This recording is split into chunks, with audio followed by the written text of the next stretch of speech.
तो first we start basic mathematics में FOM fundamental of mathematics जिसे हम कहते हैं। तो सबसे पहले हम कुछ बेसिक चीज़ देख लेते हैं, जैसे सेट्स किसके कहते हैं। तो सेट एक collection of well defined objects है जिसमें कि कोई एम्बिग्विटी ना हो, यानी कि उसमें कोई भी अस्पष्टता ना हो, या क्या मतलब वो क्या कहना चाह रहा है उसमें कोई भी अस्पष्टता नहीं होना चाहिए। जैसे कि हमने कहा set of all Indian states, तो भारत के जितने भी स्टेट्स है वो उस सेट में आ गए। यानी जैसे अगर हम कहें जैसे हमने उस सेट को नाम दे दिया ए, तो ए सेट के अंदर बिहार भी आ जाएगा, झारखंड भी आ जाएगा, और सिक्किम भी आ जाएगा, जम्मू कश्मीर भी आ जाएगा। लेकिन अगर हम कहें वहीं पे कि क्या जमुई, तो जमुई नहीं होगा, क्यों? जमुई एक डिस्ट्रिक्ट है और वो स्टेट वाले सेट में नहीं आ रहा है। तो हम डिफरेंस कैसे निकाल लिए, क्योंकि वो सेट स्पष्ट बात कर रहा था कि उसमें स्टेट का बात कर रहा है, डिस्ट्रिक्ट का नहीं। तो जैसे ही हम किसी डिस्ट्रिक्ट या किसी गांव का नाम लेंगे तो वो सेट के अंदर आएगा ही नहीं, यानी कि वो सेट स्पष्ट बात कर रहा था इसलिए उसके अंदर नहीं आ रहा है। तो सेट एक ऐसा collection of well defined objects है, यानी कि जो कि डिफाइन ऑब्जेक्ट का कलेक्शन है सेट, जिसमें कोई भी अस्पष्टता ना हो, उसे हम सेट कहते हैं। दूसरा है हमारे पास सेट के टाइप। तो सेट दो तरह के होते हैं, एक होते हैं डिस्क्रीट सेट्स और एक होते हैं कॉन्टीन्यूस सेट्स। तो पहले डिस्क्रीट सेट्स को देख लो। डिस्क्रीट सेट्स क्या होते हैं कि जितने भी नंबर इस सेट के अंदर होंगे लिखे हुए, वो उतने ही नंबर इस सेट में प्रेजेंट होंगे, उसके अलावा कोई नंबर प्रेजेंट नहीं होगा। और इसको हम करली ब्रेसेस के थ्रू दिखाते हैं। जैसे अगर हमने करली ब्रेसेस में लिखा 1 2 3, तो इसका मतलब ये हुआ कि इस सेट में सिर्फ 3 ही एलिमेंट है, नंबर ऑफ एलिमेंट इस सेट में सिर्फ 3 ही है। यहाँ पे ऐसे लिख सकते हैं कि number of element in this set equal to 3। क्यों? अगर ऐसा भी बहुत लोग बोल सकते हैं कि 1 और 2 के बीच में भी तो बहुत नंबर होगा, तो नहीं, ये डिस्क्रीट सेट है इसलिए हमने करली ब्रेसेस लगाया, क्योंकि अगर करली ब्रेसेस लगा दिए इसका मतलब सिर्फ 1, सिर्फ 2 और सिर्फ 3। इसलिए हाँ, इसको हम दूसरे तरीक़ा से भी लिख सकते हैं, जैसे 3 1 2 भी इस सेट को लिख सकते हैं। ये दोनों सेट इक्विवेलेंट है, यानी एक समान है, इसमें कोई अंतर नहीं है। क्योंकि करली ब्रेसेस में हम एक ऑर्डर को नहीं देखते, क्योंकि सब तो सेम है, ये भी इंडिविजुअल है, ये भी इंडिविजुअल है, ये भी इंडिविजुअल है। अगर हम कॉन्टीन्यूस सेट में आगे जो कि आगे हम देखेंगे तो उसमें क्या होता है, जैसे हम 1 से 2 लिख दिए, तो इस 1 से 2 में 1.1 भी आ रहा है, 1.2 भी आ रहा है, तो हम इसको 2 से 1 नहीं लिख सकते, ये दोनों अलग बात हो जाएगा। इसलिए लेकिन वही डिस्क्रीट सेट्स में ये कर सकते हैं, हम ऑर्डर चेंज कर सकते हैं इसमें, ठीक है। और उसके बाद डिस्क्रीट सेट्स का एक एग्जांपल होता है सेट ऑफ इंटीजर्स भी, जिसको हम आगे डिस्कस करेंगे कि इंटीजर्स क्यों डिस्क्रीट सेट में आता है। उसके बाद हमारा हो जाएगा कॉन्टीन्यूस सेट। तो कॉन्टीन्यूस सेट क्या है कि जिसमें नंबर ऑफ एलिमेंट, कॉन्टीन्यूस मतलब देखो अभी पता चल जाएगा, कॉन्टीन्यूअस सेट्स। तो कॉन्टीन्यूस सेट 3 तरह के होते हैं, मतलब 3 तरह का हम दिखा सकते हैं। एक इसे हम कहते हैं क्लोज ब्रैकेट, इसे कहते हैं ओपन ब्रैकेट, और इसे कहते हैं ओपन क्लोज ब्रैकेट, ठीक है। तो जैसे कॉन्टीन्यूस सेट कहने का क्या मतलब हुआ कि इसमें सारे एलिमेंट्स कॉन्टीन्यूसली होंगे, और इसमें हम कह सकते हैं ऐसा कि इन्फिनाइट नंबर ऑफ एलिमेंट्स भी होंगे। जैसे अगर हम लिखें 1 से 2, तो इसका मतलब क्या हो गया, देखो जहाँ पे क्लोज लग गया जिस नंबर के साथ, जैसे 1 के साथ क्लोज लगा हुआ है, 2 के साथ भी क्लोज लगा हुआ है, इसका मतलब क्या है। पहली बात तो हम ये जान गए कि डिस्क्रीट सेट्स में ही केवल करली ब्रेसेस का यूज़ होगा, यहाँ तीनों में कहीं है करली ब्रेसेस नहीं है, इसका आप दिमाग हमसे हटा देना है। उसके बाद कॉन्टीन्यूस सेट में ये सब ब्रैकेट लगता है, तो इसका मतलब आप समझो, जैसे अगर हम क्लोज ब्रैकेट लगा रहे हैं, इसको क्लोज ब्रैकेट कहते हैं, क्लोज, और इसको ओपन। तो जब हम क्लोज ब्रैकेट लगा रहे हैं इसका मतलब ये नंबर इंक्लूड हो रहा है, ये एलिमेंट इंक्लूड हो रहा है, तो इसको हम क्या पढ़ेंगे, all elements between A1 and 2 including 1 and 2, यानी इस सेट में वो सारे एलिमेंट प्रेजेंट हैं जो कि 1 और 2 के बीच में है, और 1 और 2 भी प्रेजेंट है। लेकिन वहीं जब हम इसको ओपन ब्रैकेट के साथ लिखते हैं तो इसका मतलब क्या हुआ, all elements of A and B are only present. तो इसका मतलब क्या हुआ, जब हमने कहा आर ओनली प्रेजेंट, यानी सिर्फ यानी सिर्फ 1 और 2 के बीच के जितने भी एलिमेंट्स हैं सिर्फ वही प्रेजेंट है, 1 और 2 प्रेजेंट नहीं है, इसलिए हमने इस पर क्लोज ओपन लगाया। अब इसका मतलब देखो, जैसे हमने लिखा 1 2, 1 पे क्लोज है, 2 पे ओपन है, यानी 1 और 2 के बीच के सारे एलिमेंट्स हैं, 1 भी है लेकिन 2 नहीं है। इसका ये मतलब हुआ कि उस सेट में 1 और 2 के बीच के सब एलिमेंट है, यानी 1.1, 1.8, 1.7 सब चीज़ है, और 1 भी है लेकिन ये 2 नहीं है, सिर्फ 2 नहीं, इसलिए 2 पे ओपन लगा। जहाँ पे ओपन लगा यानी ये एलिमेंट इंक्लूडेड नहीं है उस सेट में, और जहाँ पे ये क्लोज लगा यानी ये एलिमेंट इंक्लूडेड है। बस इतना ही है कॉन्टीन्यूस सेट, और ये इसको हम थोड़ा सा नंबर लाइन के थ्रू भी रिप्रेजेंट करेंगे जो कि थोड़ा आसान होता है। अब देखो जैसे हमारे पास 4 सेट है, पहला सेट है ए, जिसमें कि क्या लिखा हुआ है कि 2 पे क्लोज है, 5 पे ओपन है, यहाँ पे 2 पे भी ओपन है, 5 पे भी ओपन है, यहाँ 2 और 5 दोनों पे क्लोज है, और यहाँ 2 और 5 पे कर्ली ब्रेसेस है, यानी ये डिस्क्रीट सेट्स है और ये तीनों कॉन्टीन्यूस सेट है। तो एक एक करके हम सबको रिप्रेजेंट करते हैं। तो नंबर लाइन में जब हम रिप्रेजेंट करते हैं तो इसका कुछ रिप्रेजेंटेशन का तरीका है। जैसे सेट ए को हम रिप्रेजेंट कर रहे हैं तो यहाँ क्या लिखा हुआ है, 2 इंक्लूडेड है, 5 नहीं है, लेकिन 2 और 5 के सारे एलिमेंट्स हैं। तो सबसे पहले 2 है कि नहीं, तो जो पहली बात तो जो इस सेट के अंदर है उसे हम यहाँ रिप्रेजेंट कर लेंगे। 2 और 5 था, 2 और 5 रिप्रेजेंट कर दिए। अब 2 इंक्लूडेड है तो 2 पे हम फील्ड सर्कल लगाएंगे, यानी भर देंगे सर्कल। और क्या बोला, 2 से 5 के सारे एलिमेंट्स, तो 2 से 5 के लिए हम ये लाइन खींचेंगे 2 से 5 तक, यानी इसके बीच के जितने भी एलिमेंट है वो इस सेट में आ रहे हैं, इसलिए ये लाइन खींचा जाता है कि इसके यहाँ पे जितने भी एलिमेंट आ रहे हैं सब इंक्लूडेड है। अब 5, तो 5 इंक्लूडेड नहीं, इसलिए इस पर खाली सर्कल। तो ये हो गया हमारा सेट ए, ठीक है, सेट ए हो गया। सेट बी में क्या है, 2 और 5 दोनों इंक्लूडेड नहीं है, तो 2 और 5 दोनों पे गोला लगा दो, ऐसे लाइन खींच दो, यानी 2 और 5 के बीच के सारे एलिमेंट इंक्लूडेड है लेकिन 2 और 5 नहीं है, इसलिए हमने खाली सर्कल लगाया यहाँ पे भरा हुआ। ये हो गया सेट बी। सेट सी में क्या है, 2 और 5 दोनों इंक्लूडेड है और उनके बीच के भी सारे एलिमेंट्स इंक्लूडेड है, तो इस पे भी फील्ड, इस पे भी फील्ड, और ये दोनों के बीच में लाइन। सी। अब डी, डी क्या है कि 2 और 5 सिर्फ डिस्क्रीट सेट्स, मतलब क्या हुआ, हम बताए थे कि इंडिविजुअल है, इसके साथ कुछ नहीं है, तो 2 और 5 सिर्फ है, तो इसको हम, एक मिनट, ये कहाँ से आ रहा है, सिर्फ 2 और 5 है, तो हम यहाँ 2 तो है, 5 भी है, पर 2 और 5 के बीच के सारे एलिमेंट्स नहीं, क्योंकि ये डिस्क्रीट सेट्स है, तो बस ये 2 पॉइंट से हम रिप्रेजेंट कर देंगे डी सेट, ठीक है। ऐसे रिप्रेजेंटेशन ऑफ सेट्स होता है।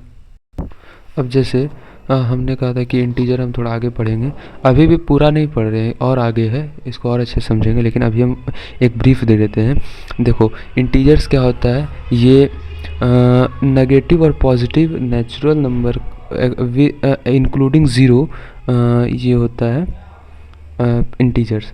तो देखो इंटीजर्स मतलब क्या हुआ कि इधर से डॉट डॉट लगा दो और -3, -2, -1, 0, 1, 2, 3, और इधर भी डॉट डॉट डॉट, यानी इतने नंबर इसमें इंक्लूडेड रहते हैं।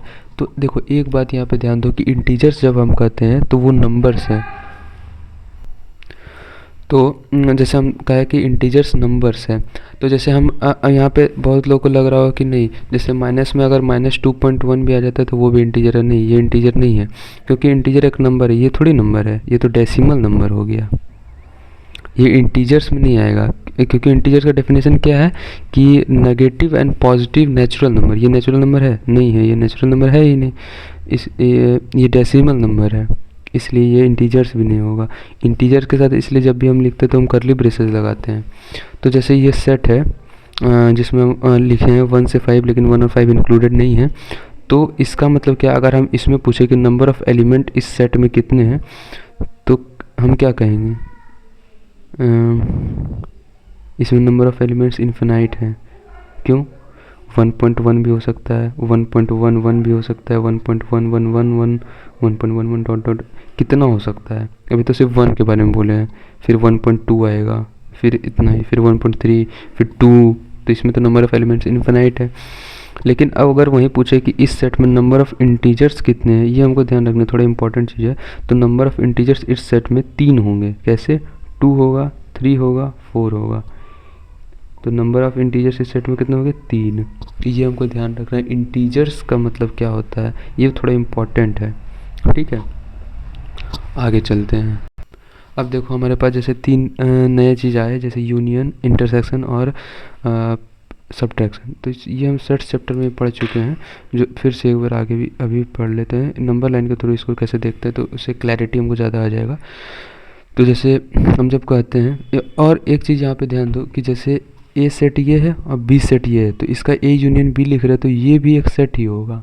ये जो नया बन रहा है ये भी एक सेट है। ए इंटरसेक्शन बी भी एक, जैसे ए में है 1 2, जैसे 1 2 3 मान लो, जैसे सेट ए है जिसमें कि है 1 2 3 और सेट बी में है 2 3 4। तो इसका जब इंटरसेक्शन लेंगे तो इंटरसेक्शन में 2 और 3 आएगा, ए इंटरसेक्शन बी, तो ये भी एक सेट हो गया ना, ये भी एक सेट है। तो ये तीनों इंडिविजुअल सेट बन जाते हैं। ये बात में थोड़ा ध्यान देना, अच्छा समझो। अब जैसे देखो यहाँ पे, तो हम सबसे पहले क्या देखें कि सेट क्या क्या है, टू सेट में एलिमेंट क्या क्या है, 2 5 3 7 है। तो हमने इसको असेंडिंग ऑर्डर में नंबर लाइन में रिप्रेजेंट सबसे पहले कर लिया। अब हमको क्या बोल रहा है, ए यूनियन बी। तो हम यूनियन का मतलब जानते हैं, हम अगर अपना भाषा में कहें तो यूनियन का मतलब कि जो भी दो सेट का यूनियन बोल रहा है लेने, तो उसके बीच के सारे एलिमेंट लिख दो, बस कॉमन पार्ट एक बार ही आना चाहिए, ऐसा है। तो हम देखो पहले रिप्रेजेंट करते हैं। सेट ए क्या कर रहा है, 2 इंक्लूडेड है 5 इंक्लूडेड नहीं है, और 2 से 5 के, तो 2 इंक्लूडेड है, 2 से 5 के सारे एलिमेंट इंक्लूडेड है, 5 इंक्लूडेड नहीं हो। ये हो गया सेट ए। और बी सेट क्या है, 3 इंक्लूडेड नहीं है, 7 इंक्लूडेड है, और 3 और 7 के बीच के सारे एलिमेंट इंक्लूडेड है। ये हो गया सेट बी। अब ये दोनों का यूनियन लेना है, तो सबसे पहले देखो यहाँ पे जब हम यहाँ से यहाँ तक लेंगे, मान के चलो यहाँ से यहाँ तक हमने ले लिया, तो यहाँ से यहाँ ले लिया, तो इसमें यहाँ तक का एरिया आ गया। इसको हमको फिर से नहीं लिखना है क्योंकि कॉमन पार्ट है ये दोनों में, ये, तो इसको हमको फिर से नहीं लिखना है। हम यूनियन में बोल चुके हैं कि कॉमन पार्ट को नहीं लिखना है। देखो ये गोला को हम नहीं ले रहे क्योंकि गोला तो था ही नहीं सेट बी में, ये तो ए में ही था ना। ए सेट के सारे एलिमेंट हम लिख चुके हैं। अब बी सेट का वो एलिमेंट लिखना है जो कि ए में कॉमन ना हो। तो देखो 5 ए में नहीं था लेकिन बी में है, तो यहाँ से हम अब चालू करेंगे, ये भाग हो जाएगा, तो ये पूरा भाग यूनियन हो गया। तो यूनियन में हम क्या लिख सकते हैं कि 2 से 7 ऐसा लिख सकते हैं यूनियन सबको। अब जैसे नहीं समझ में आ रहा तो एक बार देखो, जितना हमने सेट किया है वो पूरा रीजन किया है। सबसे पहले है 2 इंक्लूडेड है, 2 से कहाँ तक, 5 नहीं, 5 से पहले तक हमने किया है इसको, ठीक है। तो यानी 5 अभी नहीं है, यहाँ तक छोड़ दो, यहाँ तक हमने ले लिया। अब यहाँ से देखो, अब तो 5 भी आ गया, और फिर 5 से 7 तक 7 भी इंक्लूडेड है। यानी हम कह सकते हैं कि 2 से 7, यहाँ से यहाँ और यहाँ से यहाँ, अगर ये दोनों को जोड़ दें, मान के चलिए इसको ऊपर हम जोड़ दें, तो क्या हो जाएगा, ऐसे एक लाइन बन जाएगा ना। तो ये पूरा आ गया, तो ये क्या हो गया 2 से 7 तक, इसलिए ये ए यूनियन बी ये हो जाएगा आंसर। तो यहाँ लिख देते हैं हम ए यूनियन बी क्या हो जाएगा, 2 पे क्लोज, 7 पे भी क्लोज। इसी तरह इंटरसेक्शन अगर निकालना है तो इंटरसेक्शन भी इसी तरह निकालेंगे हम। वेट, जैसे इंटरसेक्शन में भी वही चीज़ होगा, पहले हमको सारे सेट को दिखाना है।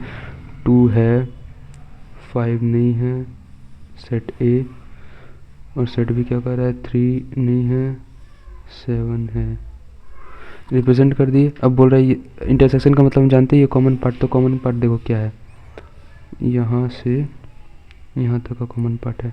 अब तुम बोलोगे कि नहीं ये भी है सर, ये इसको काहे नहीं लिए, तो जैसे इसको इसलिए हम लोग नहीं ले रहे हैं क्योंकि ये तो सेट ए में नहीं था और ये सेट बी में नहीं था, तो हमको तो देखना कॉमन कौन सा है, इसलिए हम इसके बाद से ले रहे हैं।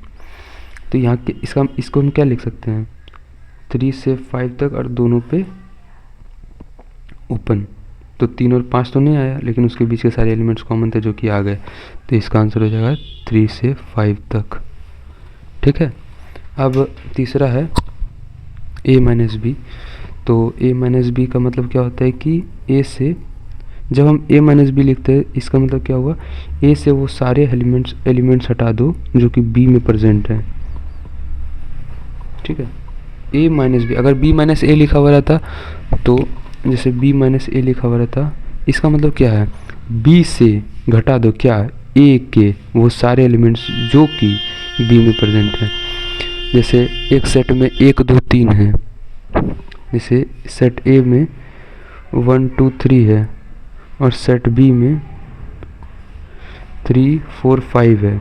अब हम जैसे a माइनस बी हम कहे तो हम क्या कह रहे हैं, a से b के सारे एलिमेंट हटा दो, तो a में b के कोई एलिमेंट है, हाँ 3 है, तो a माइनस बी क्या हो जाएगा 1:2 1.2, यानी हमने 3 को हटा दिया जो कि क्योंकि वो b में था। लेकिन जब हम b माइनस ए लिखते हैं तो इसका मतलब क्या हो गया कि b से a के सारे एलिमेंट हटा दो, b में कोई a का एलिमेंट है, हाँ 3 है, तो उसको हमने हटा दिया तो बचा क्या 4 5। तो इसी तरह a माइनस बी और b माइनस ए का यही मतलब हुआ। देखते हैं भैया, जैसे अब हम फिर से इसको रिप्रेजेंट करते हैं। 2 इंक्लूडेड है, 5 इंक्लूडेड नहीं है, यहाँ से यहाँ बोला, ये सेट ए हो गया। 3 इंक्लूडेड नहीं है, 7 इंक्लूडेड है, तो 7 पे ये हो गया सेट बी। क्या बोल रहा है, ए से बी के सारे एलिमेंट हटा दो। तो पहले देखो ए ये है, ए से हमको बी का सारा कॉमन पार्ट हटा देना है। तो बी का कॉमन पार्ट क्या है, ये एरिया, ये तो ए में था ही नहीं तो ये तो आएगा ही नहीं, बस इतना ही आएगा।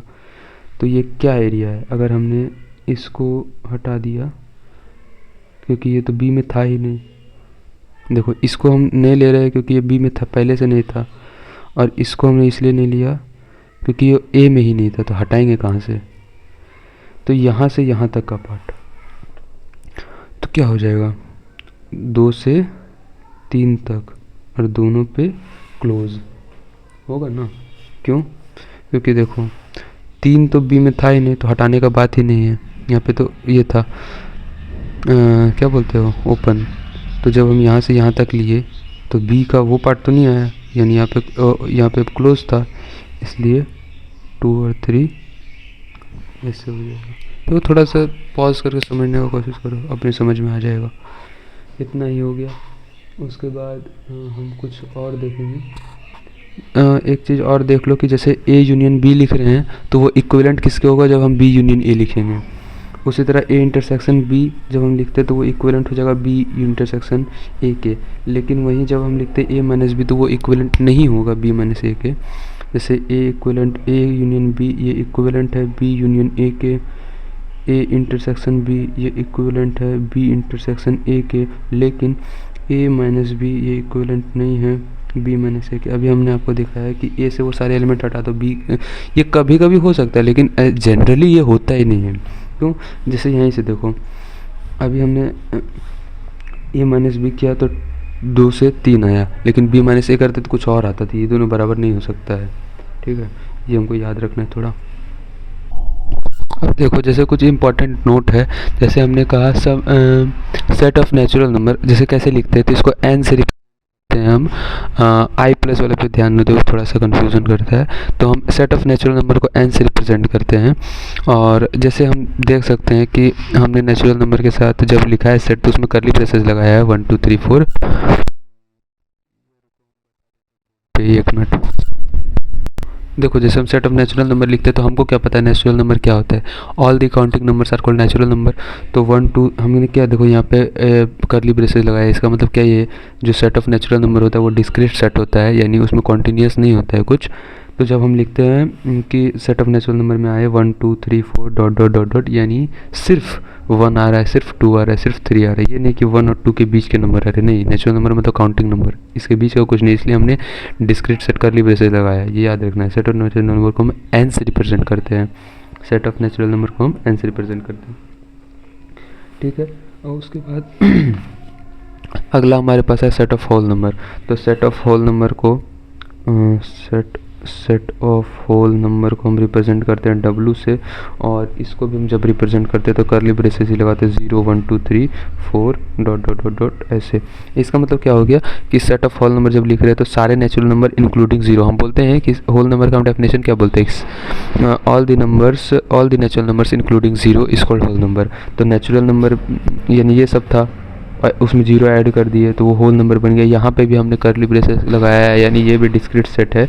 तो जब भी हम होल नंबर लिखेंगे तो ये ध्यान रखना है कि होल नंबर का मतलब ये नहीं होता है कि 0 और 1 के बीच या 0.1 लिख दे रहे हो तो वो भी होल नंबर होगा, वो होल नंबर नहीं होगा। उसी तरह यहाँ पे भी अगर 1.1 लिख रहे हैं हम, तो वो भी नेचुरल नंबर नहीं आएगा, क्योंकि वो काउंटिंग नंबर नहीं है। हम क्या नेचुरल नंबर का डेफिनेशन में क्या बोलते हैं, ऑल दी काउंटिंग नंबर्स, तो 1.1 काउंटिंग नंबर नहीं है। तो और पहली बात, उतना भी कन्फ्यूज़न अगर नहीं होता है तो बस ये याद रखो कि set of natural number, whole number, ये सब डिस्क्रीट सेट्स हैं, 1 2 3 4, तो अपने आप याद आएगा। डिस्क्रीट सेट्स मतलब क्या, 1 और 2 के बीच का कोई नहीं, तो ऐसे याद रखना है। अब आ जाएगा सेट ऑफ इंटीजर्स। तो सेट ऑफ इंटीजर्स तो अभी हम आपको पता है कि जैसे सेट ऑफ इंटीजर्स है, तो सेट ऑफ इंटीजर्स को हम z से रिप्रेजेंट करते हैं, या कभी कभी i से भी इसको रिप्रेजेंट किया जाता है। इसको जैसे रिप्रेजेंट करते हैं तो हम दिख रहे हैं ना, -2, हाँ ठीक है दिख रहा है, dot dot dot dot dot dot -2 -1 0 1 2 3 dot dot dot dot, ठीक है। तो इसको भी हमने कर्ली ब्रेसेस से दिखाया है, देख लो थोड़ा सा, हाँ दिख रहा है। जैसे इसको भी हमने कर्ली ब्रेसेस से दिखाया है, तो इसका मतलब क्या है कि इंटीजर्स का डेफिनेशन क्या होता है, इंटीजर्स भी डिस्क्रीट वैल्यूज़ हैं। इसका मतलब कर्ली ब्रेसेस दिखाने का मतलब हुआ यही कि इंटीजर्स भी डिस्क्रीट वैल्यूज़ होते हैं।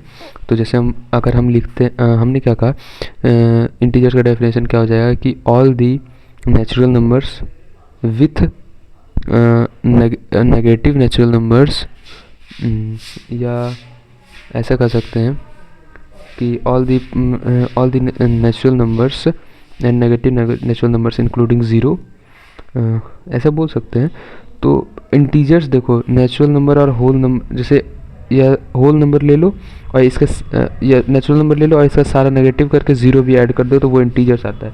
तो हमको उतना दिमाग नहीं लगाना, हमको बस ये याद रखना है कि इंटीजर्स भी डिस्क्रीट वैल्यूज़ होता है।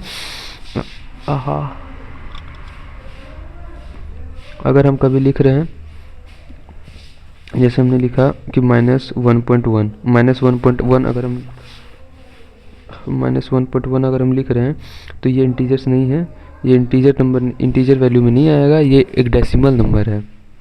दिखा कि नहीं दिखा। जिसे -1.1 लिख रहे हैं, तो -1.1 एक डेसिमल नंबर है, ये इंटीजर नहीं है, तो इसको हमको याद रखना, इसलिए हम इंटीजर को भी कर्ली ब्रेसेस से दिख रहे हैं, ठीक है।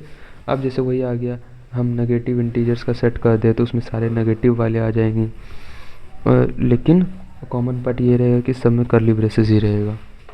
दो चीज़ और है, नई चीज़ें, जैसे अगर हम जब देखते कि नॉन नेगेटिव बोला गया है, नॉन पॉजिटिव बोला गया, तो इसका मतलब क्या होता है, इंटीजर्स है। तो देखो, जैसे नॉन नेगेटिव बोले तो इसको हम हिंदी में जैसे पढ़ना सीख गए तो हम आसानी से इसको करेक्ट कर सकते हैं। नॉन नेगेटिव यानी नेगेटिव नहीं तो क्या, नेगेटिव नहीं तो क्या, पॉजिटिव और ज़ीरो दोनों हो सकता है, सिर्फ पॉजिटिव नहीं होगा। नेगेटिव नहीं यानी पॉजिटिव भी हो सकता है, ज़ीरो भी हो सकता है।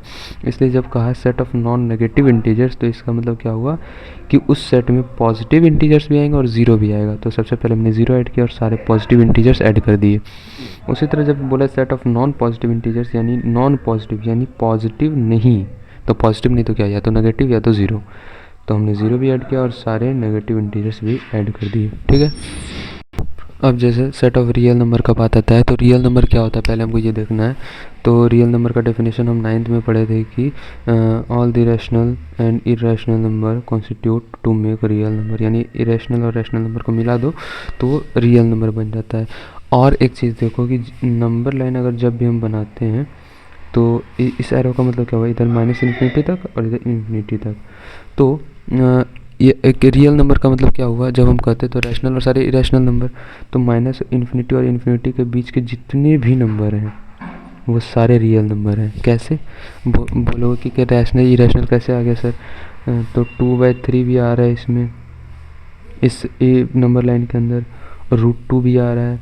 √2 तो हमने सीखा था कि √2 को नंबर लाइन में हम दर्शा सकते हैं 9th क्लास या 10th में शायद। तो नंबर लाइन पे तो सारे रैशनल इरेशनल नंबर आ जाएंगे, इसलिए हम -∞ से इन्फिनिटी को real number, set of real number कहते हैं। ये थोड़ा सा है important cheese. Every point on the number line is either rational और इरेशनल, ऐसे हम कह सकते हैं। उसी तरह जब हम कहते हैं कि set of positive real number, तो पॉजिटिव रियल नंबर का मतलब क्या हुआ कि 0 से इन्फिनिटी तक, तो ये पॉजिटिव हो गया ना। और देखो एक बात यहाँ पे कि हम -∞ और इन्फिनिटी पे ओपन ब्रैकेट लगाए हैं, तो ओपन ही लगता है, क्यों, क्योंकि हमने क्लोज ब्रैकेट किस में लगाने का कहा था, जो कि कंफर्म वैल्यू है। तो माइनस इन्फिनिटी और इन्फिनिटी कोई कंफर्म वैल्यूज़ नहीं है, ये तो सिर्फ नोटेशन से लिखने के लिए कि जिसका कोई अंत नहीं तो उसको हम रिप्रेजेंट करते हैं इन्फिनिटी से। तो ये सिर्फ रिप्रेजेंटेशन है, इसलिए इसके साथ ओपन ब्रैकेट लगा, क्लोज नहीं लगा। तो जब भी इन्फिनिटी आता है तो हम हमेशा उसके साथ ओपन ब्रैकेट ही यूज़ करते हैं, क्लोज ब्रैकेट कभी भी नहीं लगाते हैं। और जैसे हमने कहा set of positive real number, तो पॉजिटिव रियल नंबर का मतलब क्या हुआ कि ज़ीरो के बाद के सारे, तो हमने यहाँ पॉजिटिव कर दिया, नॉन नेगेटिव नहीं कहा, इसलिए हम ज़ीरो को इंक्लूड नहीं कर रहे हैं। सेट ज़ीरो क्या है, पॉजिटिव भी नहीं है नेगेटिव भी नहीं है, कुछ नहीं है। ज़ीरो इज़, लिख लो, zero is neither positive nor negative. तो ज़ीरो पॉजिटिव भी नहीं नेगेटिव भी नहीं, इसलिए हम यहाँ पे ज़ीरो, यह है set of positive real number. उसी तरह set of negative real number कहेगा तो हम ऐसा लिख सकते हैं माइनस इन्फिनिटी से ज़ीरो तक सारा, ये हो गया set of negative real number, ये हो गया set of positive real number. अब एक चीज़ बहुत इंपॉर्टेंट है जो कि है सेट ऑफ रैशनल नंबर, ये थोड़ा इंपॉर्टेंट है। जैसे देखो, अब हमारे पास सेट ऑफ रैशनल नंबर है, सेट ऑफ रैशनल नंबर को हम क्यू से रिप्रेजेंट करते हैं, और सेट जो रैशनल नंबर का सेट है वो हमेशा सेट बिल्डर मेथड या प्रॉपर्टी मेथड जिसको हम कहते हैं उसी से हम रिप्रेजेंट कर सकते हैं, ये नियम है। अब आप कहोगे क्यों ऐसा, इसमें क्यों स्पेसिफिक ये सेट बिल्डर या प्रॉपर्टी मेथड के कारण ही हम इसको दर्शा सकते हैं, दूसरा मेथड भी हो सकता है। तो देखो, जैसे हमने लिखा 2 और 3 लिख दिया, बोलेंगे सेट ऑफ रैशनल नंबर 2 और 3 है, या ऐसे हम बोल देंगे। तो तुम कहोगे कि जैसे 2 और 3 के बीच में तो कुछ भी ले लो, जैसे 21/10, ये भी तो आगे इसके अंदर 22/10, 23/10 एंड सो ऑन, तो ये भी तो रैशनल नंबर है। तो हाँ, है रैशनल नंबर, लेकिन 2 और 3 के बीच में तो जैसे √7 भी आ जाएगा, √6 भी आ जाएगा, √5 भी आ जाएगा। तो जब हम ये लिख रहे हैं तो हम क्या कहे थे कि कॉन्टीन्यूस सेट है, यानी इसके बीच के सारे एलिमेंट्स होंगे। तो जब हम इसको नंबर लाइन में शो करेंगे, जैसे हमने लिखा 2 और 3, और यहाँ पे 2 पे भी ई फील्ड, 3 पे भी फील्ड, और जब हम ऐसे रिप्रेजेंट करेंगे set of all rational number, तो ये नंबर लाइन का तो ये पूरा पार्ट आ रहा है ना, यहाँ पे देखो ये पूरा पार्ट आ रहा है जब लाइन खींचे तो 2 और 3 के बीच में हम नंबर लाइन में क्या कहें, नंबर लाइन का हर एक पॉइंट या तो रैशनल होगा या तो इरेशनल। तो 2 और 3 के बीच में यहाँ तो √5 यहाँ कहीं आएगा, √6 यहाँ कहीं आएगा, √7 यहाँ कहीं आएगा।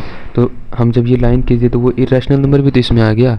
तो हमने तो कहा था सेट ऑफ रैशनल नंबर सिर्फ, तो इरेशनल नंबर हम कहाँ से लिख रहे हैं, इरेशनल नंबर में तो उसमें आना नहीं चाहिए। तो हम एक एक करके थोड़ी फिर ये सेट लिखेंगे, फिर उसमें माइनस करेंगे कि नहीं √5 नहीं होगा, √6 नहीं होगा, √7 नहीं होगा, ऐसे हटाते थोड़ी रहेंगे उससे। ऐसे तो इन्फिनाइट इरेशनल नंबर हो जाएंगे दो नंबर के बीच में। इसलिए हम इसको प्रॉपर्टी मेथड से दिखाते हैं। जैसे अगर हम प्रॉपर्टी मेथड से क्यों दिखाते हैं, क्योंकि जैसे हमने कह दिया कि कोई नंबर होना चाहिए इस सेट में, जो भी रैशनल नंबर का सेट होगा उसमें कोई एक नंबर रहना चाहिए एलिमेंट x जो कि p/q की फॉर्म में हो और p/q इंटीजर्स हो और q n = 0। जब हम इतना बात कर देते हैं तो हो ही नहीं सकता है कि फिर √5 आ जाए, क्योंकि √5/1, तो √5 तो इंटीजर है ही नहीं, तो ख़त्म हो गया। तो ये हम हमेशा सेट ऑफ रैशनल नंबर को प्रॉपर्टी मेथड से दिखाता है। समझ गया हो गया इतना बात। हमने सेट चैप्टर में पढ़ा था एक कॉम्प्लीमेंट के बारे में, सेट ऑफ इरेशनल नंबर। तो हमने कॉम्प्लीमेंट के बारे में पढ़ा था, जैसे हम कॉम्प्लीमेंट को कैसे दिखाते थे।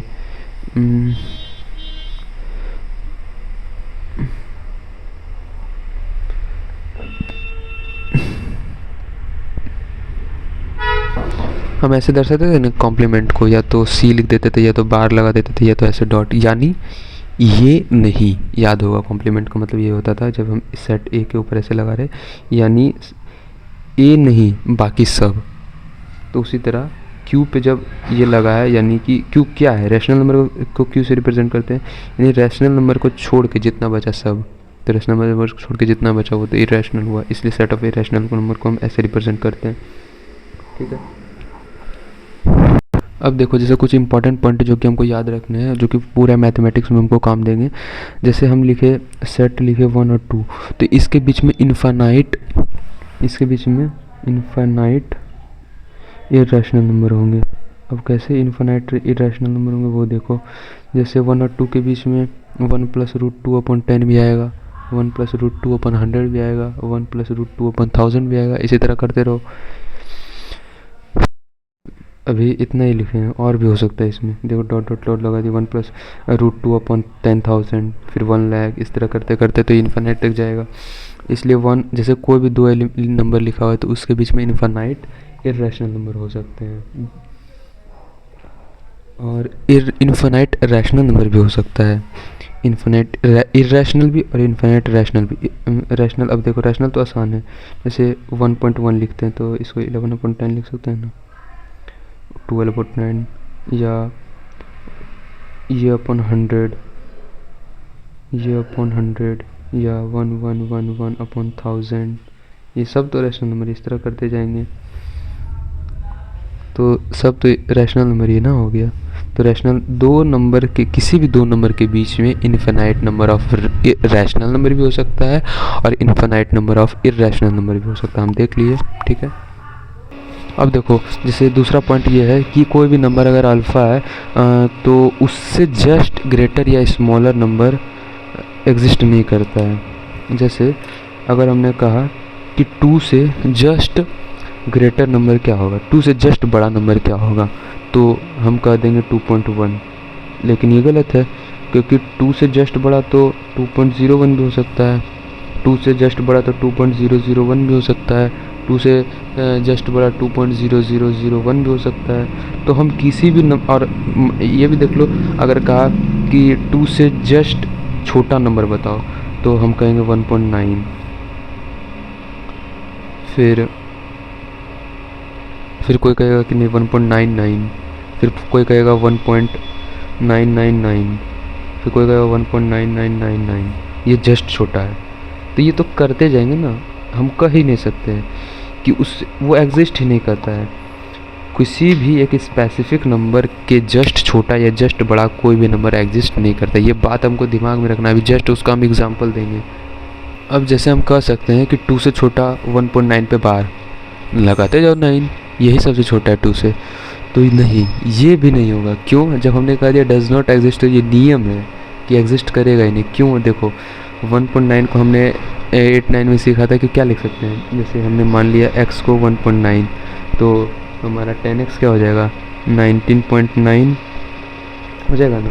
इसको जब माइनस करेंगे तो क्या हो जाएगा, 9x = 18, x = 2, तो फिर तो हमारा 2 ही आ गया, यानी 1.9 को 2 ही लिख रहे हैं। तो कैसे हो गया, 2 तो जस्ट 2 से छोटा नहीं ना होगा। इसलिए हम कुछ भी कर लें, किसी भी नंबर से जस्ट बड़ा या जस्ट छोटा नंबर एग्जिस्ट करता ही नहीं है, ये हम प्रूफ भी कर दिए। अब देखो जैसे एक एग्जांपल के थ्रू हम फटाफट समझाते हैं।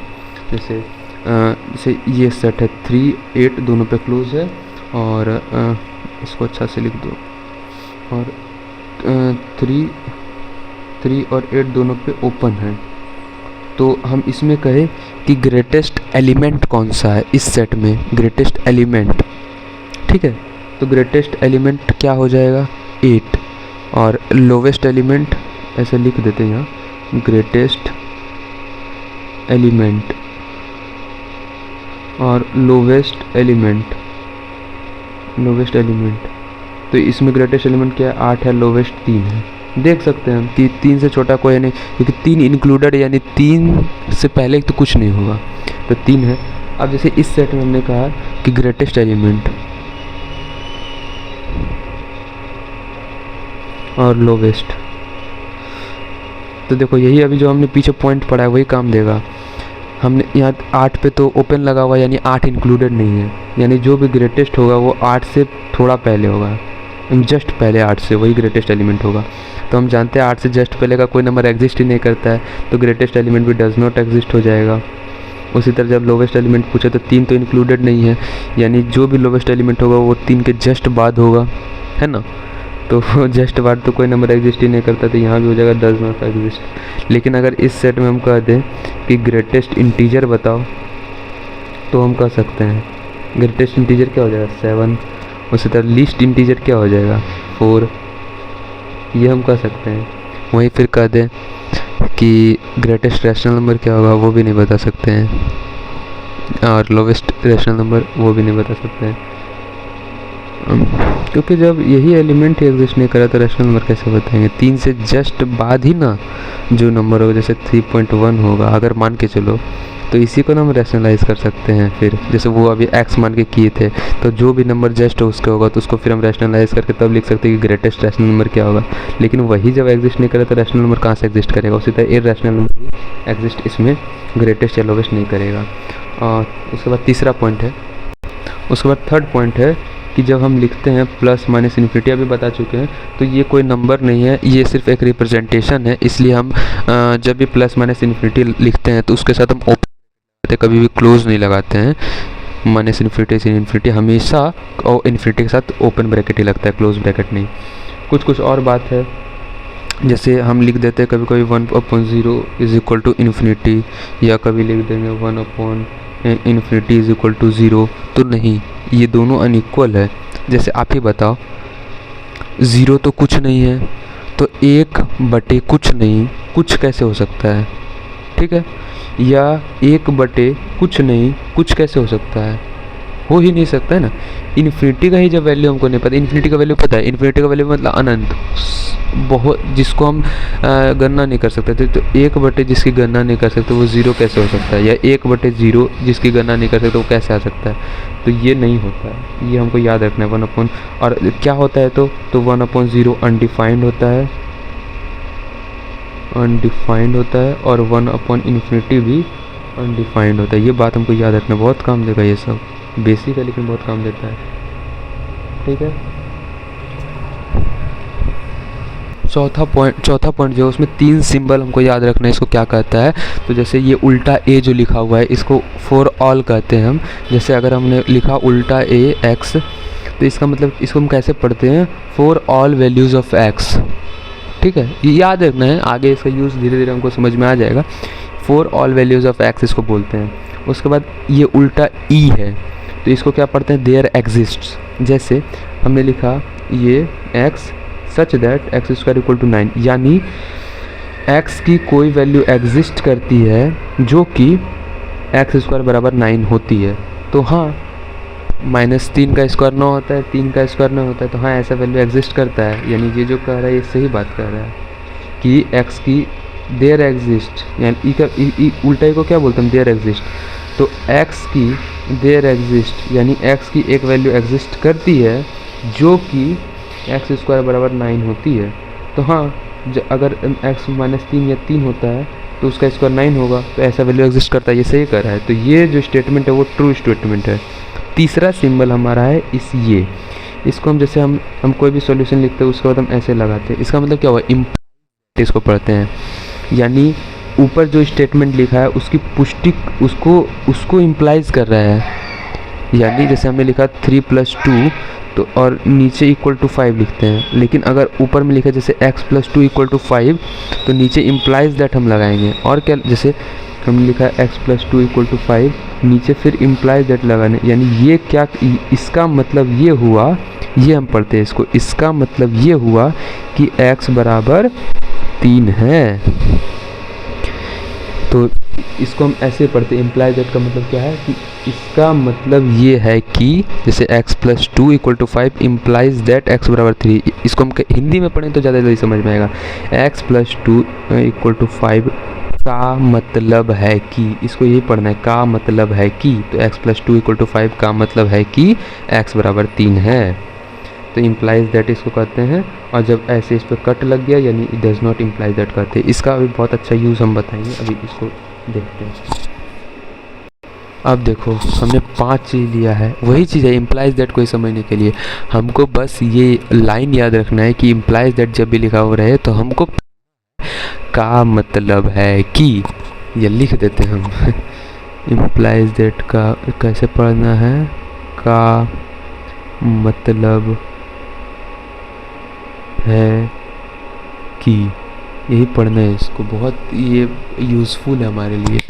जैसे देखो x = 3 का मतलब x² = 9 होगा। तो इसका मतलब क्या हुआ कि अगर x 3 है तो इसका मतलब ये है कि x² = 9 है। तो हाँ सही बात है, अगर x 3 होगा तो x² बराबर 9 ही ना होगा, ये बात सही है। अब क्या कह रहा है कि x² बराबर 9 का मतलब है कि x बराबर 3 है, तो ये गलत है। क्यों? क्योंकि x के जगह पे तो -3 भी हो सकता है, -3 का स्क्वायर भी 9 हो सकता है ना। यहाँ पे क्या बोल रहा है कि x² बराबर 9 का मतलब है कि x का वैल्यू 3 ही होगा।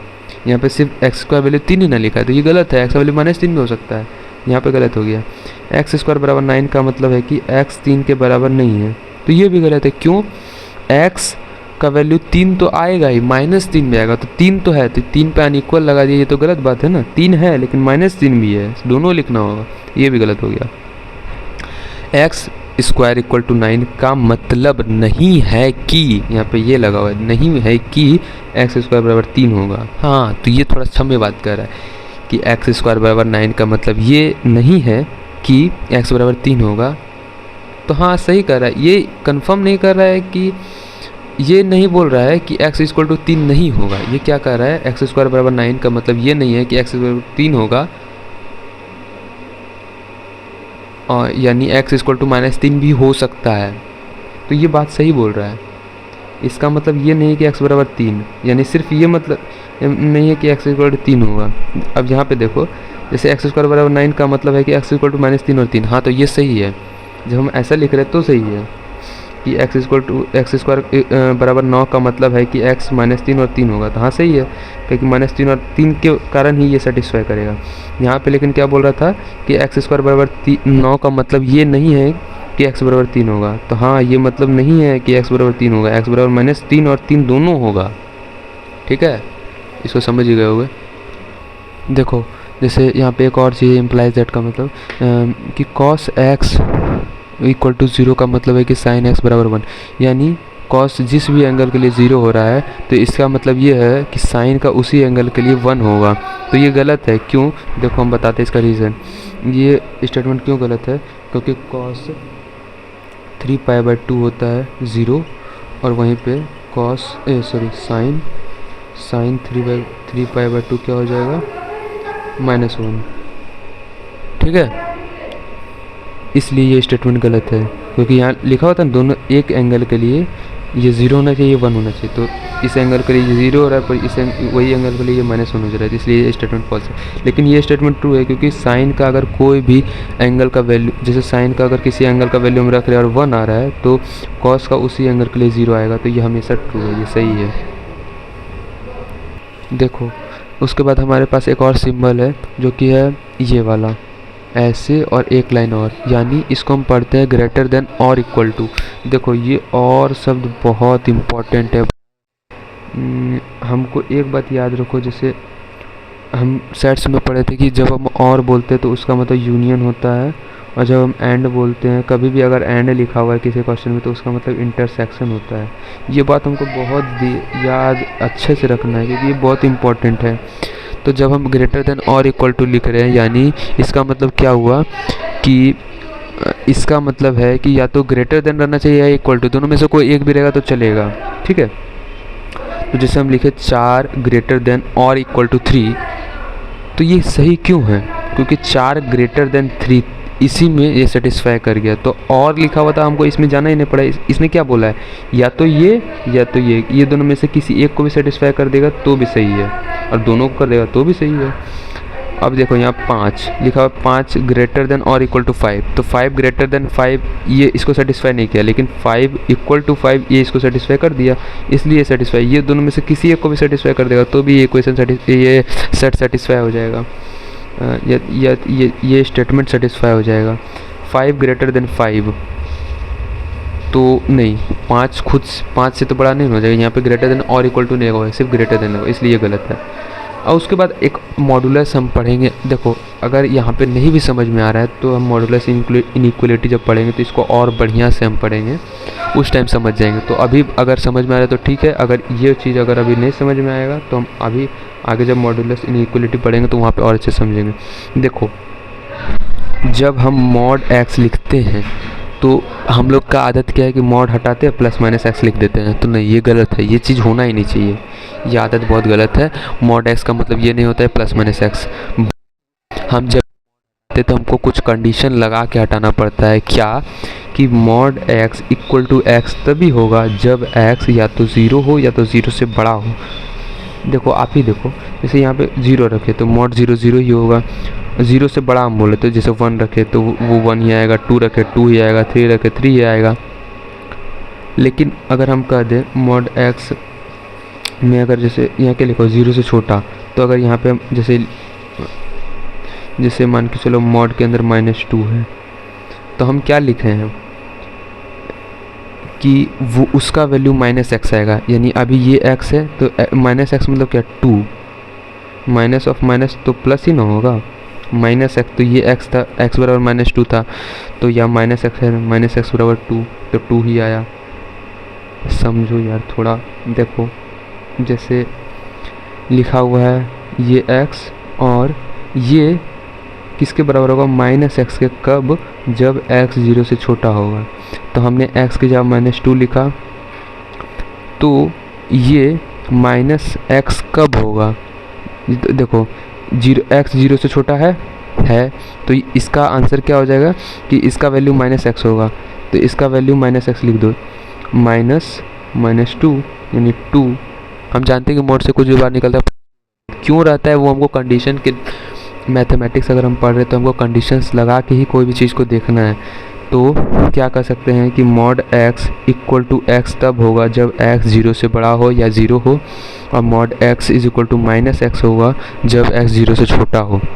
-x का मतलब ये नहीं कि नेगेटिव हो जाएगा, नेगेटिव कैसे हो जाएगा, जब 0 से छोटा है तो पहली बात खुद नेगेटिव होगा, और उसके आगे हम नेगेटिव साइन लगा रहे तो पॉजिटिव ही ना हो गया। ये हम कहना चाह रहे हैं।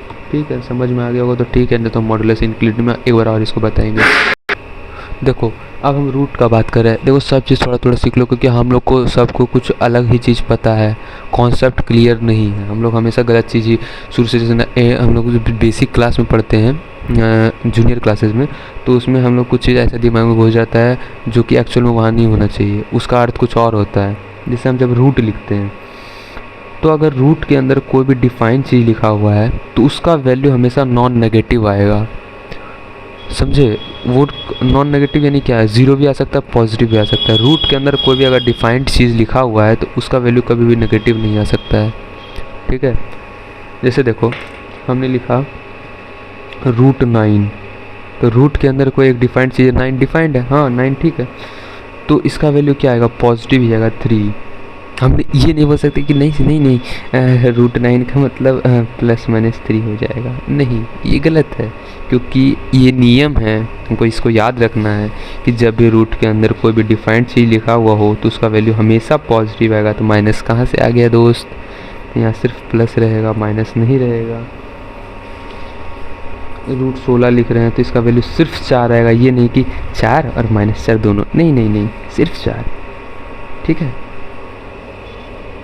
अब एक चीज़ और, यहाँ पे कुछ लोग थोड़ा सा कंफ्यूजन क्रिएट हो सकता है। जैसे ये हमने लिखा तो इसका मतलब, इसका दो मतलब हो सकता है, दो आदमी की सोच, x इक्वल टू √16 और x इक्वल टू ±√16, तो इधर हो जाएगा +-4 और इधर हो जाएगा x equal to 4, x equal to +-4। अब देखो ये दो सिचुएशन है हमारे पास इसका ही, अब कौन सा सही है कौन सा गलत, सबको लग रहा होगा ये सही है, लेकिन एक्चुअल में ये सही है। तो ये बोलेगा अभी आपने ये कहा था फिर आप बदल रहे हो। देखो हम क्या कहें कि जैसे रूट, जैसे हमने कहा कि √16 का वैल्यू 4 होगा, -4 नहीं होगा। तो तुम ही सोचो, जब हम रूट में कोई भी चीज़ को लिखते हैं, जैसे रूट हमने 9 लिखा, तो इसका मतलब क्या है, हम बचपन में सीखे हैं ना कि यहाँ पे वही चीज़ लिखाता है जिसका ये स्क्वायर हो, क्या बोल सकते हैं, जैसे देखो हम जूनियर क्लासेस में पढ़ते थे कि जैसे √16 है तो इसको हम प्राइम फैक्टराइजेशन कर दिए, फिर इसको उसी रूट के अंदर लिख दिए और फिर पेयर को बाहर कर दिए। तो यहाँ पे हम नहीं ना कर सकते हैं कि √16 है तो -2 × -8 -2 इंटू -4 ऐसा नहीं कर सकते, या माइनस माइनस लगा दे कि -2 बार, वो नहीं कर सकते हैं हमने कभी ऐसा सीखा ही नहीं, जानते, तो ये नहीं हो सकता। इस कारण से √16 का वैल्यू सिर्फ 4 आएगा, -4 नहीं आएगा। लेकिन जब हम यहाँ पे इक्वेशन लिखते हैं तो देखो इसका मतलब क्या हो रहा है, यहाँ क्या बोल रहा है कि x² बराबर 16, तो ये कब वैलिड है, x² बराबर 16, यानी कि x की वो वैल्यूज़ जिसके स्क्वायर के लिए 16 आंसर आ जाए। तो x का अगर हम इसको देखो क्या बोलना चाहिए इससे समझो, तो x में 4 रखेंगे तो भी 4 का स्क्वायर 16 आ जाएगा, लेकिन x के -4 रखेंगे तो -4 का स्क्वायर भी 16 आ जाएगा, यानी दोनों आंसर होना चाहिए। तो इस सिचुएशन में हम प्लस माइनस लगा देंगे तो आंसर हमारा ठीक है, ऐसे ही आएगा। या अगर नहीं समझ में आया तो एक बार फिर से सुनो, हम क्या कहते हैं 6 पॉइंट के शुरुआत में कि अगर रूट के अंदर कोई भी डिफाइंड चीज़ लिखा हुआ है तो उसका वैल्यू हमेशा नॉन नेगेटिव आएगा। तो यहाँ पे रूट के अंदर एक डिफाइंड चीज़ लिखा हुआ है, यानी इसका वैल्यू हमेशा नॉन नेगेटिव आएगा। बस यहीं से ये क्लियर हो गया कि इसका वैल्यू नेगेटिव आ ही नहीं सकता है। ठीक है, यही याद रखना है कि रूट के अंदर अगर कोई भी नॉन नेगेटिव चीज़ लिखा हुआ है तो उसका वैल्यू हमेशा नॉन नेगेटिव आएगा। इस कारण से इसका वैल्यू -3 नहीं हो सकता, सिर्फ 3 होगा। ठीक है, अब देखो जैसे हमने लिखा √x², तो इसका मतलब ये नहीं कि x लिख दो फट से भैया सही है ये, नहीं, ये गलत है। क्यों, एग्जाम्पल के साथ हम बताएंगे इसका रीज़न। जैसे देखो हमने लिखा √2 का स्क्वायर, तुम तो लिख दिया -2 लेकिन ये भी गलत है ना, इसका आंसर 2 आएगा। कैसे, देखो इसको एक्चुअली में सॉल्व करो, तो √2 का -2 का स्क्वायर 2, सॉरी जब हम लिख रहे हैं -2 का स्क्वायर तो इसका मतलब क्या हो गया 4, और √4 का मतलब वैल्यू हो गया 2, और तुम्हारा तो -2 आ रहा है, तो ये तो गलत हो गया ना। तो इसलिए जब भी देखो एक बात याद रखो, जब भी हम ऐसा सिचुएशन आए कि अंदर में इवन रूट हो, ऑड का हम बात नहीं करें, इवन, जब इवन रूट हो तो इसका वैल्यू हमेशा mod x आता है। ये बात हमको याद रखना चाहिए। हम ये नहीं कि सिर्फ सीधा x लिख दे, नहीं, mod x लगाना होगा तो ही उसका वैल्यू पॉजिटिव आएगा, वैल्यू आना चाहिए, इसलिए mod लगाते हैं हम। ठीक है, अब एक चीज़ और देखो, जैसे हमने कहा इवन रूट में ही कहा, इस ऑड रूट में क्यों नहीं, क्योंकि देखो जैसे अगर हम कह रहे हैं रूट, और जैसे कहें हम -2 का क्यूब, ठीक है, और इसका क्यूब रूट निकालना है, तो ये क्या हो जाएगा -2 का -8, और यानी -2, इसका वैल्यू -2 ही सही है। ये देख लो तुम ही करके कि x ये इसका क्या वैल्यू होगा जिसका क्यूब रूट निकालना है हमको। तो -2 का पहली बात क्यूब क्या हो जाएगा -8, और -8 का क्यूब रूट क्या हो जाएगा -2, क्योंकि -2 इंटू -2 इंटू -8 होता है, तो सिर्फ भी -2 के लिए वैलिड है। इसलिए जब ऑड रूट रहे तो हम डायरेक्ट लिख सकते हैं इसको, लेकिन जब इवन रूट रहे तो हमको मॉड लगानी, ये बात याद रखो, धीरे धीरे सब समझ में आ जाएगा। अब इसको समझो कि अगर दो नंबर है a और b, जिसमें कि a b से बड़ा है, तो हम कह रहे हैं कि अगर हम a में कोई भी एक k कांस्टेंट जोड़ते हैं, अभी हमने नहीं कहा है कि ये पॉजिटिव है कि नेगेटिव, यहाँ कुछ, तो अगर हम a और b में दोनों में साइड वही चीज़ जोड़ते हैं तो भी हमेशा ये साइड ही बड़ा रहेगा। इसका एग्जांपल देखो, सबको लगता है कि नहीं नेगेटिव वाला में कुछ गड़बड़ हो सकता है, तो देख लो जैसे दो नंबर है 2 और 3, ठीक है, और दोनों साइड हमने एक चीज़ ऐड किया, जैसे दोनों साइड हमने 5 ऐड किया, तो 2 प्लस यहाँ पे, या तो ऐसे देखो 3 बड़ा है 2 से, ये तो सही है, तो 3 अगर हम इसमें 5 जोड़ा दोनों साइड तो 3 + 5 हमेशा बड़ा होगा 2 + 5 से। देख लो 3 + 5 8 और 2 + 5 7, तो बड़ा है। कोई दूसरा चीज़ लो, नेगेटिव से भर लो, तो दोनों साइड 1 1 घटा दो, 3 - 1 बड़ा है 2 - 1 से, सही है, तो 3 - 1 2, 2 - 1 1, हाँ ये भी सही है। तो इसलिए जब भी a और b से बड़ा ऐसे लिखा हुआ है तो दोनों साइड कुछ भी अगर हम करते तो वो प्लस करते हैं तो वो भी बड़ा ही रहेगा जो पहले से बड़ा था। अब जब मल्टीप्लाई करते हैं, अगर k पॉजिटिव है, हमने क्या लिखा है k 0 से बड़ा यानी k पॉजिटिव है, तो अगर k पॉजिटिव है, अगर हम दोनों साइड k को मल्टीप्लाई करते हैं तो k a बड़ा होगा k b से, और अगर k 0 से छोटा है तो k a बदल जाएगा और k a यानी छोटा हो जाएगा k b से। कैसे, देखो जैसे 4 बड़ा था 3 से और हमने दोनों साइड मल्टीप्लाई कर दिया -2 से, -2 मल्टीप्लाइड बोथ साइड्स, तो क्या हो जाएगा -8 और इधर -6। तो अब कौन बड़ा है? ये ना बड़ा है। हम जानते हैं कि माइनस में जो पहले जो छोटा रहता है वो बड़ा रहता है, तो -6 बड़ा है -8 से, इसलिए ये साइन पलट गया। इसलिए जब हम 0 से छोटे वाले के साथ इंटू करते तो वहाँ पे साइन पलट जाता है इसका। फिर और देखते हैं इसका नेक्स्ट पॉइंट क्या है। एक बात हमको ध्यान रखना है कि when we multiply or divide a negative value, any negative value across inequalities, तो इससे क्या होगा? Sign of inequality will change. यानी जब भी हम जैसे कोई भी इनइक्वालिटी लिखा हुआ है, जैसे 3 बड़ा है 2 से, ऐसा इनइक्वालिटी लिखा हुआ है, तो हम दोनों साइड अगर नेगेटिव नंबर से मल्टीप्लाई करते थे या डिवाइड करते हैं तो इनइक्वालिटी चेंज हो जाता है। ये बात हमको ध्यान रखना है। अभी जैसे जो बताया वही चीज़ हम इंग्लिश में लिख दिए हैं, लेकिन ये इम्पोर्टेंट है थोड़ा। जैसे देखो ए बड़ा है बी से, तो अगर इधर माइनस से मल्टीप्लाई करें, इधर भी माइनस से मल्टीप्लाई करें, तो अब क्या हो जाएगा? -a से -b बड़ा है, ऐसा हो जाएगा। ठीक है, वही चीज़ था जो अभी पीछे पड़े। और भी कुछ है। देखो अब यहाँ पे एक थोड़ा सा खूबसूरत चीज़ है कि जब a और b पॉजिटिव है और a बड़ा है b से, तो a² बड़ा होगा b। सिंपल बात है, सबको पता है कि जैसे 3 बड़ा है 2 से, तो 3 का स्क्वायर 9 भी बड़ा होगा 2 का स्क्वायर 4 से। ठीक है, अगर a और b पॉजिटिव है तो। लेकिन अगर मान के चलो a और b नेगेटिव है और तब ये साइन लगा हुआ है और बोल रहा है a और b जैसे नेगेटिव, और बोल रहा है कि इसका स्क्वायर क्या होगा, तो इसका स्क्वायर में साइन पलट जाएगा। क्यों? जैसे मान के चलो लिखा हुआ था कि -5 -4 ऐसे लिखा हुआ था। अब हमने दोनों साइड स्क्वायर कर दिया तो साइन क्यों पलट जाएगा? इसका 25, इसका 16, तो साइन पलटा ना। 25 तो 16 से बड़ा पॉजिटिव हो गया ना दोनों चीज़, इसलिए साइन पलट जाता है। ये भी याद रखना है। ठीक है, याद रखो इसको। फिर से यहाँ 2 चीज़ आ रहा है, जैसे a अगर b से बड़ा है, हमको ये याद रखना है कि इनइक्वालिटी में हम मल्टीप्लाई तब तक किसी भी नंबर को नहीं कर सकते हैं दोनों साइड, जब तक हमको उसको साइन नहीं पता हो। जैसे यहाँ पे लिखा हुआ था कि a बड़ा है b से, और हमने दोनों साइड x² - 2 से मल्टीप्लाई कर दिया, तो हम ये नहीं कर सकते कि x² - 2 इंटू a ये बड़ा होगा x²। नहीं, ये नहीं हो सकता है, क्योंकि हमको इसका साइन नहीं पता, इसका वैल्यू क्या आएगा। नेगेटिव आ सकता है, पॉजिटिव आ जाता है।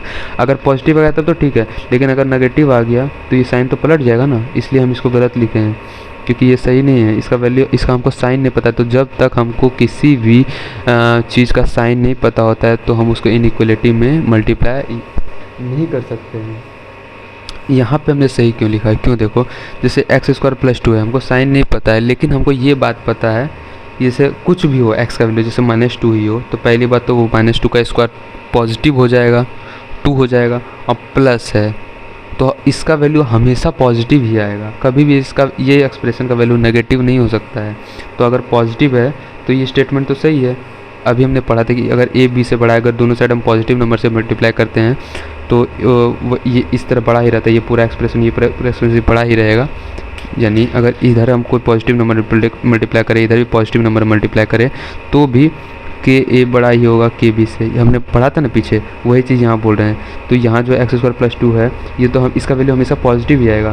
क्यों? क्योंकि x² का वैल्यू पॉजिटिव हो जाएगा हमेशा ही, कुछ भी वैल्यू रहे, -2 -5 या 5 कुछ भी रहे, तो वो पहली बात तो पॉजिटिव हो जाएगा। फिर प्लस साइन है तो माइनस होने का गुंजाइश ही नहीं, हमेशा जुटेगा, घटेगा नहीं। यहाँ पे क्या हो सकता है कि जैसे 2 लिखे या 1 लिखे, तो 1 का स्क्वायर 1 हो गया, 1 - 2 -1 हो गया, तो यहाँ तो माइनस आ गया ना, तो गड़बड़ है। माइनस होगा तो साइन पलट जाएगा, इसलिए ये सही नहीं है। ये बात याद रखना है। उसके बाद अगला पॉइंट है, अब देखो जैसे अगर हमको बोला क्रॉस मल्टीप्लिकेशन का बहुत ये है ज़रूरी है कि क्रॉस मल्टीप्लिकेशन तब तक वैलिड नहीं होगा अगर हमको उस नंबर का साइन पता नहीं हो। जैसे हम यहाँ पे क्रॉस मल्टीप्लाई कर दिए, लेकिन हमको ये नहीं पता है कि बी का साइन क्या है, तो ये वैलिड नहीं है, ये गलत है। कुछ भी हो सकता है भाई, पूरा साइन पलट सकता है। इसलिए ऐसे हम नहीं करेंगे। अगर हमको साइन किसी जिसको भी हम क्रॉस मल्टीप्लाई करें उसका अगर हमको साइन कन्फर्म नहीं है तो हम क्रॉस मल्टीप्लाई नहीं कर सकते हैं, इसलिए ये गलत है। दूसरा बात, जैसे मान के चलो अगर दिया हो रहा है कि बी पॉजिटिव है तो हम क्रॉस मल्टीप्लाई कर दिए तो ये स्टेटमेंट इस तरह हो जाएगा कुछ कि ए बड़ा है बी से अपॉन डी से, तो सही है। अगर बी नेगेटिव है तो साइन पलट जाएगा, जैसे ए बाई बी है और ये बड़ा है सी अपॉन डी से, तो इसका मतलब ये है कि ए से बड़ा होगा बी से अपॉन डी। क्यों? देखो इसका साइन क्यों पलटा, देखो हमको साइन पता था, ये नेगेटिव नेगेटिव उधर से मल्टीप्लाई कर, देखो जैसे मान के चलो लिखा हुआ था 6 अपॉन -5, तो बी नेगेटिव था, है ना, ये किससे बड़ा है, -7/5 से, ये बड़ा है। तो अगर बड़ा है जिसको हम क्या लिख सकते हैं कि -1/2, ये बड़ा है -1.4 से।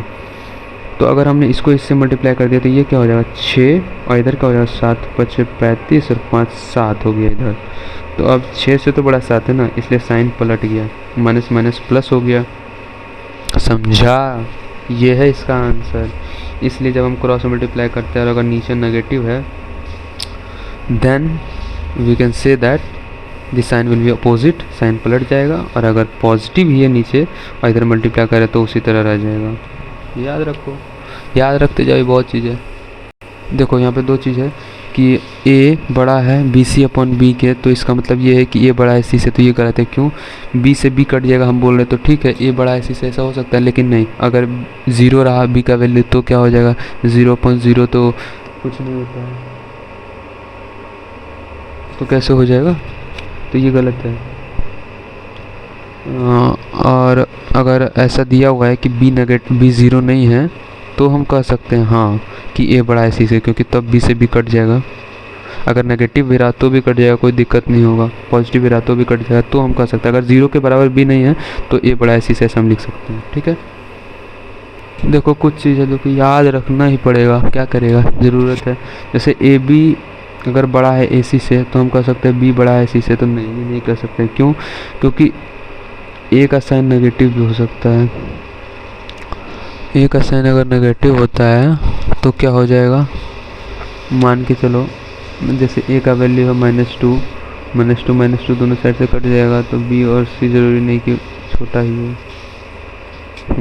इसलिए हम इसको नहीं कर सकते हैं। जैसे ए का वैल्यू -2 और बी का वैल्यू 2, बी का वैल्यू 3, ये बड़ा है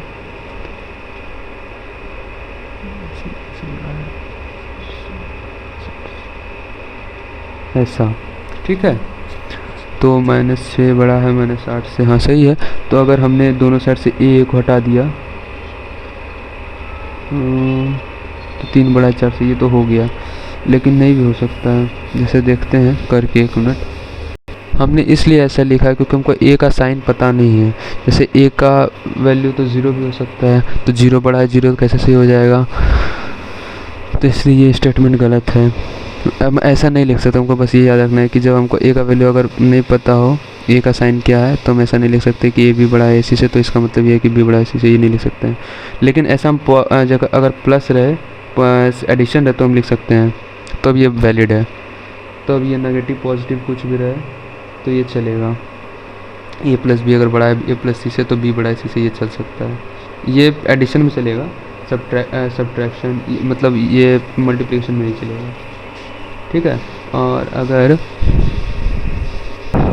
जैसे आप देखो, इसका मतलब क्या है कि अगर ए बड़ा है बी से और सी बड़ा है डी से, तो अगर हम ये दोनों को ऐड करते तो हम ऐसा कर सकते हैं कि ए प्लस सी बड़ा है बी प्लस डी के।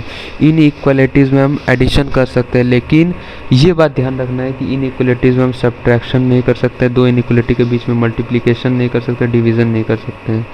मल्टीप्लिकेशन बस एक केस में कर सकते हैं, सब्ट्रैक्शन और डिवीज़न तो कर ही नहीं सकते। क्यों? देखो तुम ही देखो, जैसे हमको बोलते हैं ये दोनों इनइक्वालिटी, इसमें ऐड कर सकते हैं, ये बात याद रखना। और जैसे ये दोनों बोल दिया घटाने, तो हम ऐसा भी कर सकते हैं कि जैसे हम इसको ऊपर नीचे लिख दिए, तो इसको हम क्या लिख सकते हैं, अभी जैसे लिखा है ए माइनस सी बड़ा है बी माइनस डी के, लेकिन हम इसको ऐसे भी तो लिख सकते हैं। मान के चलो किसी ने ऐसे लिख दिया इसी को उलट के मतलब तो इसको माइनस करेंगे तो क्या होगा, सी माइनस ए बड़ा है डी माइनस बी के। तो ये दोनों के अर्थ में आसमान ज़मीन का अंतर आ गया। ये दोनों क्या कहना चाह रहा है, इसलिए हम इसको नहीं कर सकते। उसी तरह इसको उलट दो तो डिवीज़न में भी बहुत अंतर आ जाएगा। जैसे यहाँ लिखा हुआ है, यहाँ लिखा रहेगा 4 और यहाँ लिखा रहेगा 2, और मान के चलो किसी ने 2/4 लिख दिया, तो इसका मतलब तो 2 आ रहा है, इसका मतलब तो कितना आ जा रहा है, 0.5 आ जा रहा है। तो ये दोनों में तो बहुत अंतर हो जा रहा है, इसलिए सब्ट्रैक्शन और डिवीज़न इनइक्वालिटी में वैलिड ही नहीं है। हम कर ही नहीं सकते दो इनइक्वालिटी के बीच में सब्ट्रैक्शन या डिवीज़न, किसी भी कंडीशन में हम नहीं कर सकते हैं। लेकिन एडिशन हम सारे कंडीशन में कर सकते हैं दो इनइक्वालिटी के बीच में, और मल्टीप्लिकेशन एक केस में कर सकते हैं। कब, जब ए बी सी डी चारों पॉजिटिव दिया हुआ हो तो हम कर सकते हैं मल्टीप्लिकेशन। ये हम कर सकते हैं कि अगर दिया हुआ रहे हमको कि ए बी सी डी, ऐसा दिया हुआ है कि A B C D are positive, चारों पॉजिटिव है, तो हम लिख सकते हैं ए सी बड़ा है बी डी से, ऐसा हम लिख सकते हैं। लेकिन सब्ट्रैक्शन डिवीज़न में दो इनइक्वालिटी के बीच में सब्ट्रैक्शन डिवीज़न पॉसिबल नहीं है। ठीक है, बस ख़त्म होने वाला है, लास्ट ही है। अब जैसे हमारे पास एक नया चीज़ है जो कि डोमेन जिसको हम कहते हैं। तो डोमेन एक ऐसा एक्सप्रेशन है जो कि उस सेट के सारे वैल्यूज़ एक्सप्रेशन को डिफाइन करिए उसका सेट होता है। जैसे देखो, समझने का प्रयास करो। जैसे ये एक सेट है, ये एक एक्सप्रेशन है, तो डोमेन क्या होगा, एक ऐसा सेट होगा जो कि इसको डिफाइंड कर दे। इसकी सारी वैल्यूज़ जो कि डिफाइंड है उसको, उसका सेट को ही हम डोमेन कहते हैं। जैसे रूट एक्स माइनस 1 ये कब डिफाइन होगा, तो 1 से इन्फिनिटी तक के सारी वैल्यूज़ और इंक्लूडिंग 1, ये जितनी भी वैल्यूज़ हैं उसके लिए ये एक्सप्रेशन डिफाइंड है, इसलिए इसका डोमेन ये हो जाएगा। ऐसा कहते हैं डोमेन, हम क्या कहते हैं कि इसका वो एक्सप्रेशन जिसके लिए ये डिफाइन हो जाए, तो इतने वैल्यूज़ के लिए ये डिफाइन हो जाएगा, ये सारी वैल्यूज़ को हम डोमेन कहेंगे।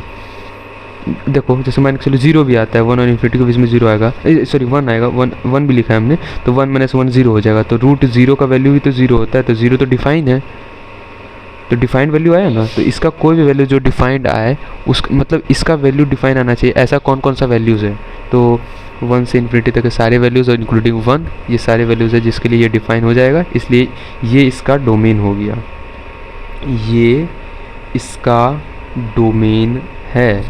ठीक है, ऐसा डोमेन निकलता है। उसके बाद रूट्स आता है। रूट्स क्या होता है, तो रूट्स रुको बता ही देते हैं। देखो रूट्स क्या होता है, रूट्स ये हो गया कि वो एक्सप्रेशन का कौन सा वैल्यू डाले कि जो कि वो 0 हो जाए, उसी को हम रूट्स करते हैं। जैसे x - 5 कब 0 हो जाएगा, जब x का वैल्यू 5 रहे, इसलिए 5 इसका रूट हो गया। x + 2 कब 0 हो जाएगा, जब x का वैल्यू -2 रहे, इसलिए x -2 इसका रूट हो गया इस एक्सप्रेशन का। x² = 9 कब 0 हो जाएगा, जब x का वैल्यू या तो -3 रहे या तो 3 रहे, इसलिए ये दोनों इसका रूट हो गया। x² = 3 कब 0 होगा, तो ये कभी 0 होगा ही नहीं, देख लो कभी 0 होगा ही नहीं, इसलिए इसका कोई रियल रूट नहीं है। अब इसमें से एक इसको नंबर लाइन में कैसे दिखाते हैं, इसको थोड़ा सा इंपॉर्टेंट बात है, वो भी देख लो। देखो बहुत सुंदर चीज़ है, इसको हमको ध्यान में रखना चाहिए। जैसे हम लिखते हैं जब x - 5 = 0 जैसे लिखे हैं, तो यानी इसका रूट क्या हो जाएगा 5, तो 5 - 5 = 0 आ रहा है, तो यानी ये इसका रूट है। लेकिन जब हम 5 से बड़ा कोई नंबर लेते हैं, जैसे 6 लिए, 7 लिए, तो इसका वैल्यू हमेशा पॉजिटिव आता है। यानी कि रूट से अगर कोई भी बड़ा नंबर है तो उसका वैल्यू अगर हम उस एक्सप्रेशन में रखते हैं तो हमेशा पॉजिटिव आएगा, और रूट से अगर छोटा है, जैसे रूट से हमने 4 और 3 लिया, तो इस एक्सप्रेशन में उसका वैल्यू रखा तो वो नेगेटिव आया। तो इसका मतलब क्या, नंबर लाइन के थ्रू समझो कि जैसे नंबर लाइन में हमने लिखा तो 5 तो रूट हो गया, रूट के आगे सारे वैल्यूज़ पॉजिटिव होंगे, रूट के पीछे सारे वैल्यूज़ नेगेटिव होंगे। ये बात देखो यहाँ से समझो, ये अभी इनइक्वालिटी में बहुत कम है कि रूट के आगे सारे वैल्यूज़ पॉजिटिव और रूट के पीछे सारे वैल्यूज़ नेगेटिव। यानी 5 से पहले अगर कोई भी वैल्यू हम एक्सप्रेशन में रखते हैं तो उसका वैल्यू नेगेटिव आएगा, 5 के बाद अगर कोई भी वैल्यू अगर हम इस एक्सप्रेशन में रखते हैं तो वो पॉजिटिव आएगा। यही इसका मतलब है।